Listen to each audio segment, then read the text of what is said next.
Hey guys, how are we doing? So finally I've come across my paleo talk that I was going to give, or a bit of an explanation on paleo stuff. Basically it's all based on a seminar I went to when I was at Filex. I'm a dietitian by the name of, nutritionist by the name of Scott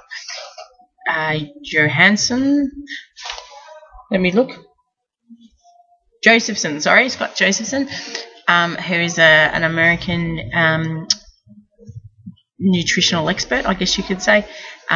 He's on a lot of advisory boards for America and Canada, works with athletes, famous people, all that sort of stuff.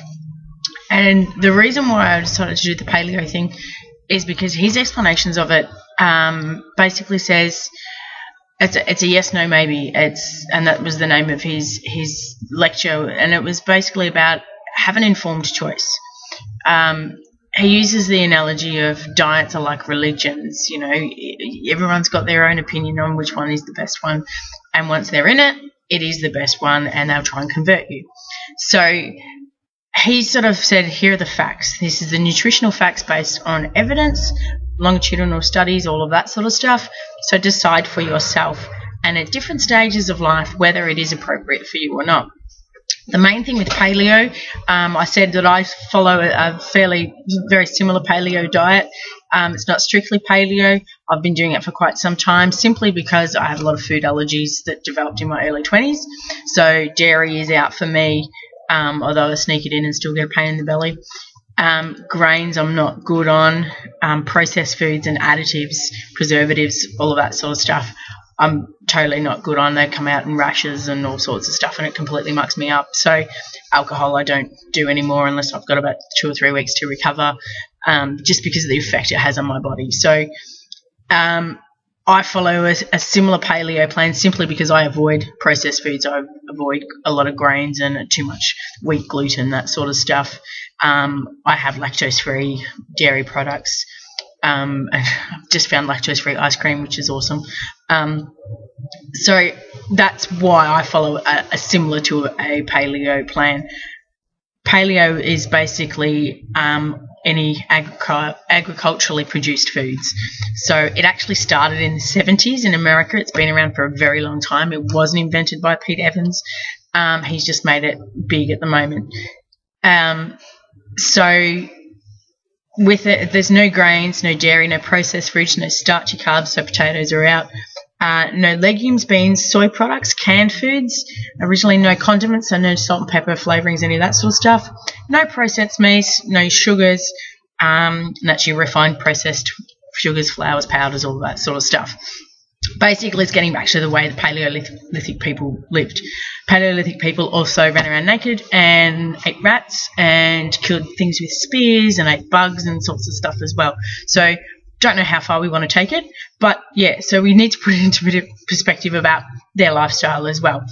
The main thing with the paleo stuff is it's very high protein, so it's a lot of meats, organic meats and what have you, because a lot of meats, whether we like it or not, they do have things added into them. Not so much in Australia. Our food standards are quite good, but in America there are things added to the grains that their food chain eats. So they have antibiotics in the food, which then goes to the cows and chickens and all that sort of stuff. So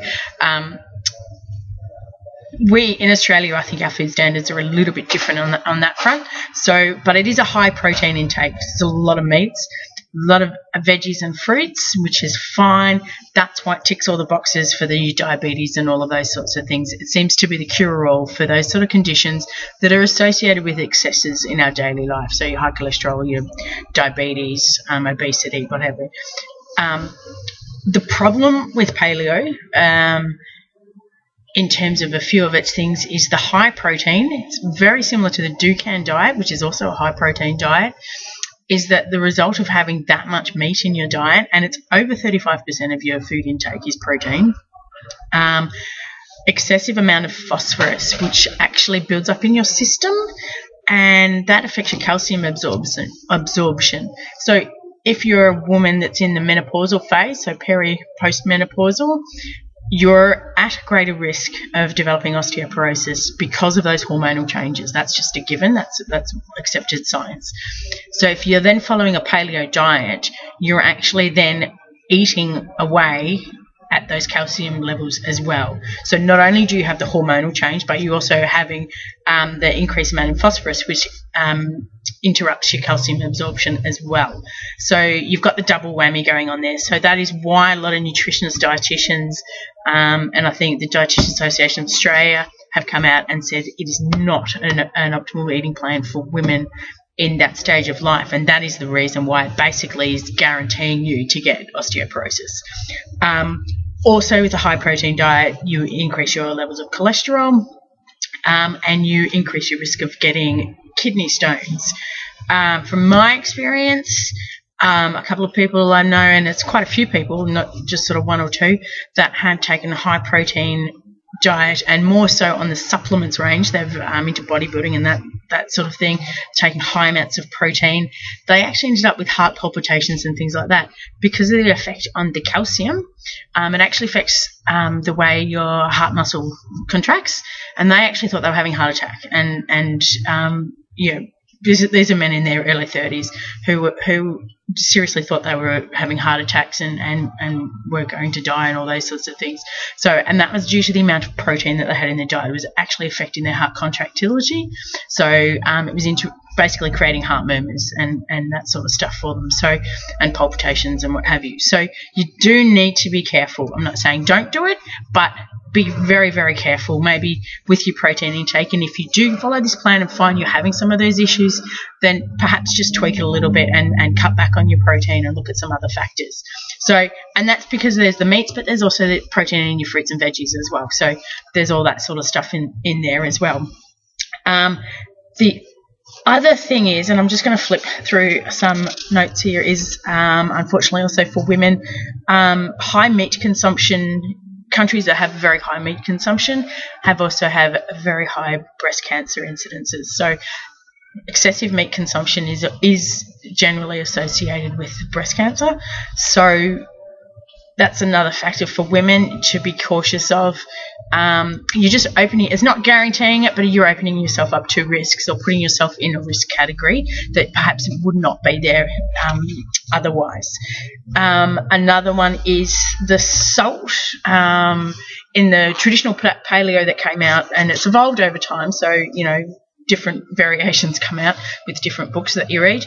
But they basically say to avoid iodized salt. Iodized salt is actually really good for thyroid function. It helps regulate your cortisol. It helps regulate your absorption of nutrients, so your carbohydrates, your proteins, and your fats. Just looking at some notes here. It's your metabolism worker. So it helps with your hormones, your fat storage, your epinephrine, your norepinephrine, your estrogens, your thyroxines, obviously, and tyrosine. So iodine we don't get enough iodine in our diet, basically, as it is. So to not use iodized salt is basically adding to an iodine deficiency. So it is preferable that we get iodine from natural sources. It's really, really important to have iodine into your diet. I use iodized salt. That's why they also encourage fish. Fish is really good for your iodine. Kelp, kombu, which is a paleo thing.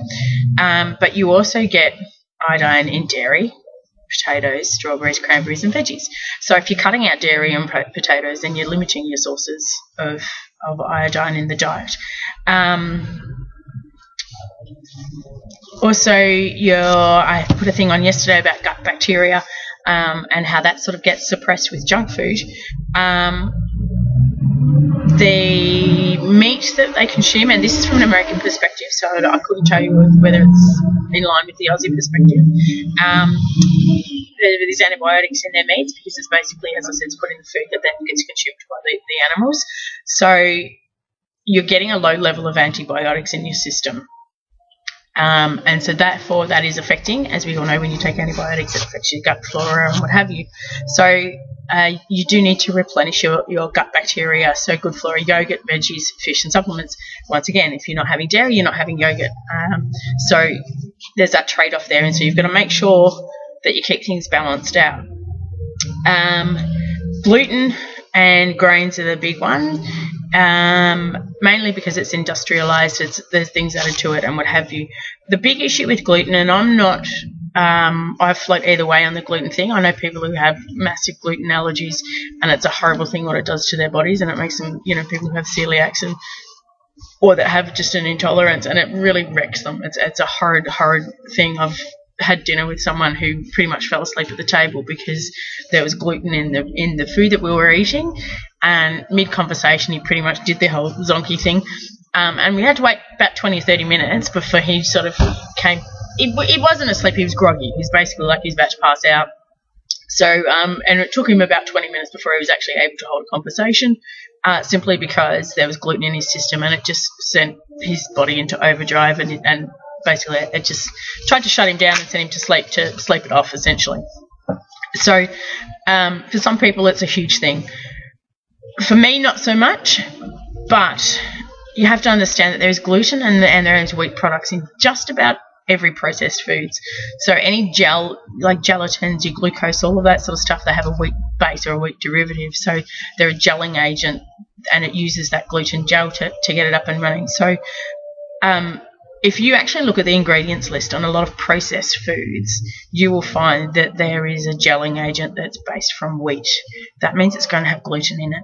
So those are people who are aware of this. They lament on how hard it is to find a product that doesn't have gluten in it. So me personally, I think we're actually gone into a thing that because this stuff has been so easy to use and add into foods, we are overloaded with it. It's just proliferated through our diet. But that's not necessarily to say the grains are the issue. It's that edited, modified, mucked around stuff that's in the processed foods that is your big issue. So if you want to follow the paleo thing, grab hold of the fact that you have to take away processed foods, packaged foods, anything that's been, Dr. John Tickell calls it the human interference factor. So anything that's been interfered with by humans, get rid of it, and get yourself started on that. So don't go too I'm not eating bread ever again because it's got carbs and it's got gluten in it. Cut out the other crap first, or the other processed stuff first. Not all of it's crap, but cut out the other processed, packaged, boxed stuff first, canned stuff first, and then see how you go. If you do eat a couple of pieces of bread and you notice you get noticeably tired, groggy, sluggish and bleh, then yes, you have an intolerance to it and stop eating it. That's just common sense. That's not a strict diet plan. That's not a paleo or whatever. That's just common sense. I eat this, my body feels crap. Stop eating it. It's 101. So paleo is, getting back on topic, paleo is cutting out anything that's processed, pretty much anything post-industrial revolution, so any farmed products, unless it is organic and all of that sort of stuff. Big on the oils and fats. To get the omega-3s into our system, we don't eat a lot of omega-3s. Our ratio is really low. We need to have more omega-3s and less omega-6s, and that's oil. So fish oil is 100% omega-3s. So that's why that's the big tick for everybody.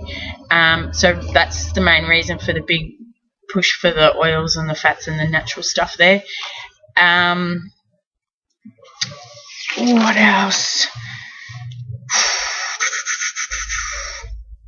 The other thing with paleo is, and this is one that probably doesn't really, they sort of, when you mention it in paleo resources, they sort of say, tough it out, that's the first stage of it, you'll get through it, you'll feel better, you'll feel amazing, it's wonderful stuff. Probably does work for some people because we're not all the same, we're not all identical in our genetic makeup. So for some people, yes, it will make them feel amazing. Is our body requires carbohydrates for energy. Our brain function requires carbohydrates for its functioning. So if you go into a high protein ratio diet, then you're starving your brain of carbohydrates, you're starving your brain of energy. So that clouded thinking, irritable, confusion, just feeling grumpy and pissed off all the time, and having no energy is actually because of that carbohydrate change. your body naturally doesn't survive on protein for an energy source. Its natural go-to energy source is carbohydrate. Optimal brain function from science, this is across from forever and a day, is basically 130 grams of carbohydrates in your daily diet for optimal brain function. So you do need to get your carbs in there. You can get that from your veggies and what have you, but by cutting out carbohydrates exclusively, you are really, really limiting your capacity to use carbohydrates, your energy levels. Your body, as I said, it takes more energy to process protein than it does a carbohydrate. So you're low on energy, you're eating more protein, which takes more energy to consume. So it's not a negative mix, but it actually means you're constantly working hard. And that's why you're lacking the energy and you're lacking luster and you're maybe not enjoying life. The other thing is in your digestive system, protein takes longer to process, as I said, so it tends to putrefy and muck up a little bit in there. If you add a little bit of carb in there, so if you have, say, meat and veggies and there's carbohydrates in there, they kind of just mix in and mingle in a little bit, create a little distress in your stomach and your intestines. So that's when you can get bloating, get all farty and gassy, and it stinks. It's putrefying because you've got the protein that's still processing and you've got a carbohydrate that's fast processing, and all of that's mixing in together, and the end result just stinks. So you might find that you have increased flatulence, and it's really smelly. It smells like dead meat. It's putrefying. Your body sweat might start to smell because it's coming out of the pores of your skin. So all of those things, you're kind of taking if strict paleo is a little bit to the end range of where we're at, of normal, I guess you could say. That's why there are so many dietitians, nutritionists against it, because of, as I've said, there's so many things that it doesn't suit everybody. There are some people who naturally it works for. They can tolerate they only sort of have low carb naturally in their diet. It suits them. It doesn't suit everybody. Make an informed choice. If you want to know more, send me a message and I can send you the notes that I have that I got from the lecture. I've kind of jumbled a lot of things in together here because I'm sort of flipping through bits and pieces and trying to answer the questions that I had that came through that people asked me. So bottom line is make an informed choice. Like any religion, look into it. I'm not a fan of diets. You have to think this is a long-term thing. This is a long-term eating plan. So if you're female, you're in your 30s or 40s, or you're in your 40s or 50s, so you're heading into life-changing times, hormonal changes, and these are things that you really have no control over. The body does what it does. You really have to think about your eating and your nutrition, and are you setting yourself up for damage later on, or are you supporting the changes that your body is going through? Our body doesn't really give a crap whether we look nice in a dress or not. That's our brains. That's our emotions. They want to know whether they're getting fed. The body wants to know if it's getting fed. And as I explained to someone the other day, if you don't take the nutrients in to feed your body, it will find the nutrients from within. So if you're not taking essential vitamins and minerals, your body will find it in itself. So that is your bones, that is your muscles, that is body tissues, all of that sort of stuff. So your body essentially eats itself. If you don't feed it properly, it eats itself. That's kind of gross, but that's basically, if you're walking around and you're eating crap, your body's eating itself to survive, because it's not getting the nutrients from what you're giving it, so it's actually having to find it elsewhere. So naturally that is going to create issues through a system. May not show up today, but it might show up 10 years down the track, 15 years down the track. So any diet has to be a long-term thing, which is why nutritionists hate diets. If you go on and off something, if you follow a 12-week plan and it's not something that you can sustain beyond that 12 weeks, then it's a diet, it's a fad diet, and when you go off it, your body's going to revert back to where it was. The diet thing and food stuff I could go on forever about, so I know I've crapped on for a little bit now, so I'll turn this off soon. Basically, you have to think long term. Yes, we all want the immediate short-term results. I'll get you started on that one. Cut out the processed foods. Anything in a packet, get rid of it. Drop alcohol immediately. Increase your amount of fluid, your water intake, and move more. You do those 4 things consistently for 4 weeks, you will lose weight. There are people that say, oh, but I eat really healthy, blah, blah, blah. There's a factor missing. Sleep is the other one. Sorry, sleep. So if you really, really, really, really want to quick lose weight, they're the things to do. Cut out the alcohol, soft drinks, sugars, and it's unpleasant. It's not nice to do those things. If I wasn't extremely ill when I was in my early 20s, I wouldn't have done it. Those that you know me well, you've seen what happens to me when I have a handful of Skittles. It's not pretty, but it tastes so good, but I just can't do it. So it's a tough thing that you have to do.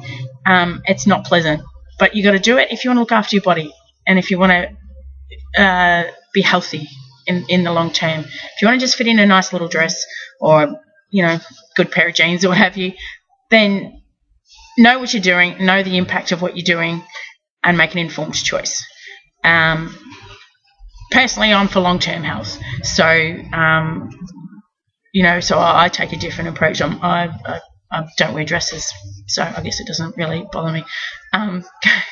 Sorry, that was a bit flippant. So make an informed choice is bottom line of it. Look into it.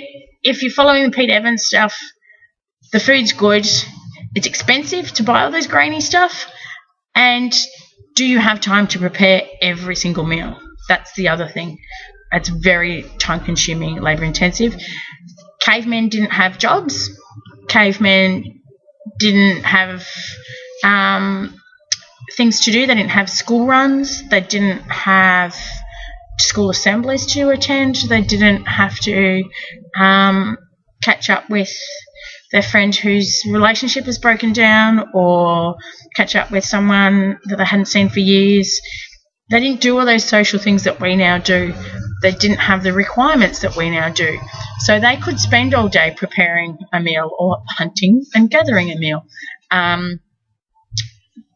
They went through periods of feast and famine, intermittent fasting. So, there are some good things in there, but put it into perspective. As Scott says, they also ran around naked with spears and ate rats. Put it into perspective a little bit and see what works for you at your stage of life and what have you. If you want to know a little bit more, you can inbox me. There are some really good eating plans out there. But remember, you've got your basic requirements that the body needs, and if you don't give it to it, it'll take it for itself. I think I've crapped on enough for a Tuesday. I don't know how long this has gone for. I apologise if it's taken up some of your time. I hope you had a good cup of tea while you were listening. And hopefully we'll do another one soon on something else. Probably gut bacteria. Good, fun, interesting stuff. Thank you very much for listening, guys. I'll try to shorten these down. I tend to crap on a little bit, so I'll try and shorten this one down next time. Any other hot topics you want me to talk about? Send me through a message and we'll see what we can tackle. Cheers. Thank you. Bye.